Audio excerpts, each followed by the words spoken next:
Salah satu motorsport favorit di Indonesia adalah Yamaha YZF R15, motor yang sangat populer di kalangan bikers tanah air yang sudah mengaspal di Indonesia sejak 2014 silam.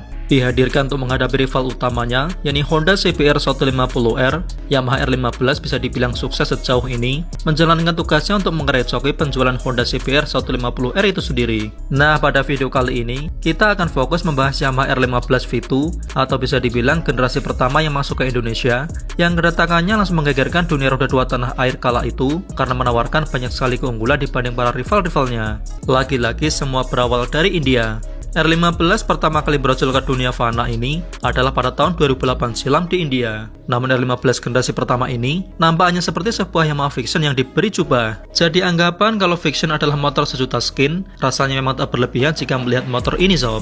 R15 generasi pertama ini memiliki basis yang plug-jiplek dengan Yamaha Vixion generasi pertama yang kemudian diberi fairing dengan lampu dual reflektor. Hanya saja, pada generasi ini Yamaha belum memboyongnya ke Indonesia.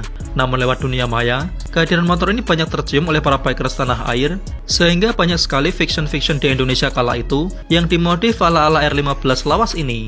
Melihat antusiasme yang begitu tinggi, plus hadirnya motor serupa dari kompetitor, Yamaha Indonesia pun akhirnya tertarik nyemplung bermain di kelas motor sport fairing 150cc ini.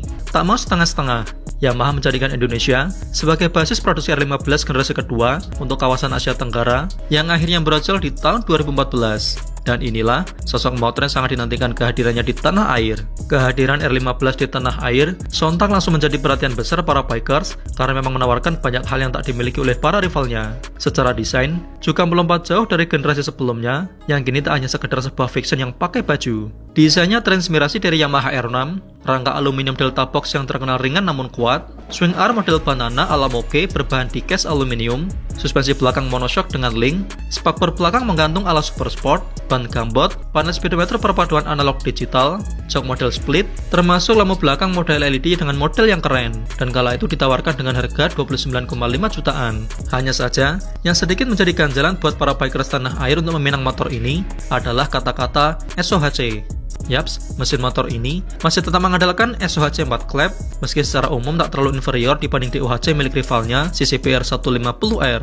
Yamaha R15 V2 ini menggendong mesin 150cc, SOHC 4 klep berpendingin cairan, dengan sistem bahan bakar full injection, yang mampu menyemburkan power sebesar 16,36 horsepower, dimana ini sedikit di bawah CBR 150R yang bermesin DOHC di angka 16,89 horsepower. Namun R15 unggul jauh soal torsi, yakni sebesar 14,5 Nm berbanding 13 Nm milik CBR, dan hal itu terbukti dengan hasil akselerasi dari pengujian yang dilakukan oleh para media otomotif di tahun 2014 lalu, di mana untuk akselerasi dari dia mencapai kecepatan 60 km/jam, R15 unggul dengan waktu 4,5 detik saja. Sementara CBR 150R membutuhkan waktu 5 detik. Untuk mencapai kecepatan di 100 km/jam, R15 unggul dengan waktu di angka 12,8 detik, sementara CBR 150R membutuhkan waktu di 14,1 detik.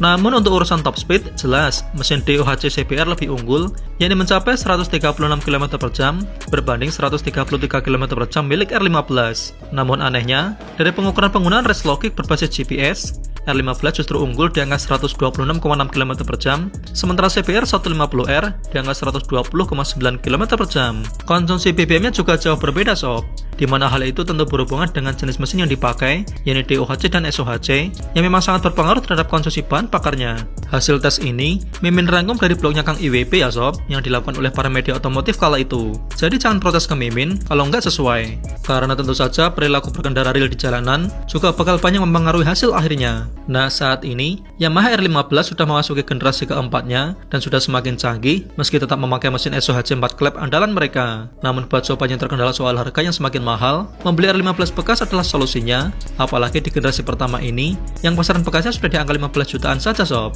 Namun salah satu kelemahan yang banyak dikeluhkan dari motor ini adalah posisi berkendaranya yang terlalu racing sehingga cepat pegal jika dipakai riding jauh. Berbeda dengan rivalnya CBR 150R yang lebih rileks posisi berkendaranya. Nah, demikian tadi ulasan Mimin mengenai R15 generasi pertama ini sob. Seperti biasa, buat yang ada pengalaman dengan motor ini, silahkan berbagi di kolom komentar ya sob.